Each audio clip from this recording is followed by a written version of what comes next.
नमस्कार मंडळी, स्वागत आहे तुमचं एका नवीन रेसिपीमध्ये। मी इथं बनवणार आहे कढी। व्हिडिओ शेवटपर्यंत पहा, कुठं स्किप करू नका। मी एक सिक्रेट सांगणार आहे तुम्हाला, मी ते व्हिडिओमध्ये सांगणार आहे। मी इथं साहित्य घेतलेलं आहे, पावशेर दही घेतले, 2 चमचे बेसन पीठ घेतले, शेंगदाणे घेतलेत, लसूण, जिरे आणि मीठ घेतलेलं आहे। हे सर्व आपल्याला साहित्य मिक्सरमध्ये बारीक करून घ्यायचं आहे आणि आपल्याला त्याच्यामध्ये थोडंसं पाणी घालून आणखीन बारीक करून घ्यायचं आहे। पहा, मस्त असे व्यवस्थित मी बारीक करून घेतलंय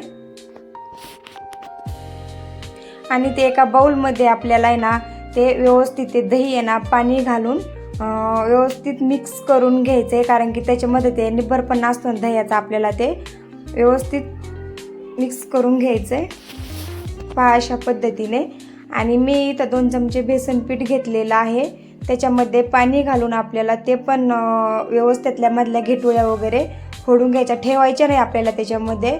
मस्त असं व्यवस्थित हे करून घ्यायचं आहे आणि आपल्याला ते दही मॅश करून घेतलेलं आहे ना, त्याच्यामध्येच ते बेसन पीठ पण घालून घ्यायचं आहे। बारीक करून घेतलेलं आपलं हिरवी मिरचीचं वाटण आहे ना, ते पण त्याच्यामध्ये घालून घ्यायचं आहे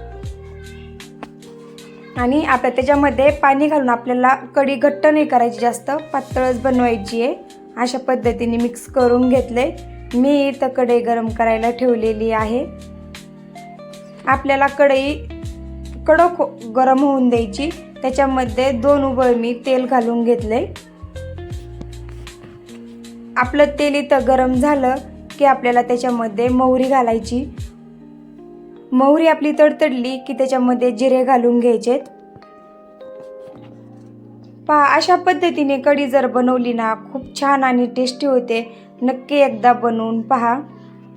आपण जिरे घालून घेतले, ते पण आपल्याला तडतडून द्यायचे आणि आपण त्याच्यानंतर मी पाहिलं मस्त ताजा असा कढीपत्ता घेतलेला आहे, तो पण आपल्याला तेलामध्ये घालून घ्यायचा आहे आणि तेलामध्ये घातल्यानंतर त्याला पण तडतडून द्यायचं आणि थोडीशी हळद घालायची तेलामध्ये हळद घातली ना कढीला म्हणजे कलर येतो। आणि ते मिक्स करून घेतलेलं आपलं दही ते कढी त्याच्यामध्ये घालून घ्यायची पहा अशा पद्धतीने। आणि आपल्या आवडीनुसार आपल्याला घट पातळ आपल्याला त्याच्यामध्ये पाणी घालून घ्यायचं आणि आपल्याला फुल गॅसवरती कढी शिजून नाही घ्यायची, मिडियम गॅसवरतीच आपल्याला त्याला एक उकळी फुटून द्यायची, फक्त जास्त नाही, फक्त वरती थोडंसं असं फेससारखं आलं ना, अशा पद्धतीनेच मी त्याच्यावर कट करून थोडीशी कोथिंबीर घातली आणि मी इथं 2 चमचे शेंगदाण्याचा कूट घातलाय। शेंगदाण्याचा कूट आपल्या आवडीनुसार घालायचा। आपण शेंगदाण्याचा कूट घातला ना, कढी पण खूप छान लागते खायला। अशा पद्धतीने मीडियम गॅसवरती आपल्याला कढी हे करून घ्यायची। मस्त अशी इथं माझी कढी तयार झालेली आहे, पाहू शकता तुम्ही। आपल्याला जास्त उकळून नाही घ्यायची, जास्त जर उकळून घेतली ना कढी फुटते। आणि मी त्याच्यामध्ये आहेत ना भजे करणार होते पहा, कढी भजे।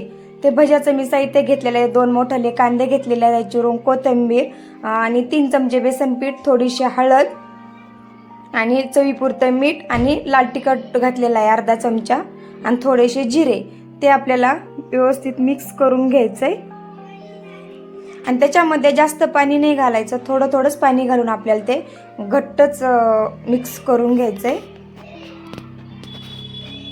आणि असं थोडं पाणी घालायचं आणि आपण हे लगेच भजे बनवून घ्यायचे। 2च मिनटं आपल्याला हे पीठ भिजून द्यायचं आहे, लगेच जरी बनवले तरी पण आपले भजे खूप छान होतात। पहा, मी इथं पॅन गरम करायला ठेवलेला आहे, आपलं त्याच्यामध्ये तेल गरम करायला ठेवलं आहे। पहा, इथं तेल पण आपलं व्यवस्थित तापलेलं आहे, आपल्याला एकदम कडक होऊन द्यायचं आहे आणि अशा पद्धतीने ते भजे त्याच्यामध्ये सोडून घ्यायचे।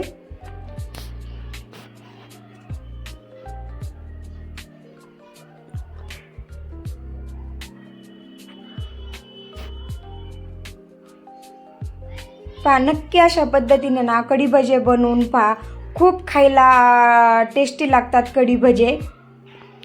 पहा, ते आपण आता मस्त असे आपले ते भजे फ्राय झालेले आहेत, आपण ते एका डिशमध्ये काढून घेऊ पहा आता। आणि आपण ती आता कढी बनवलेली आहे ना, आपण त्याच्यामध्ये हे भजे घालून घेणार आहोत अशा पद्धतीने।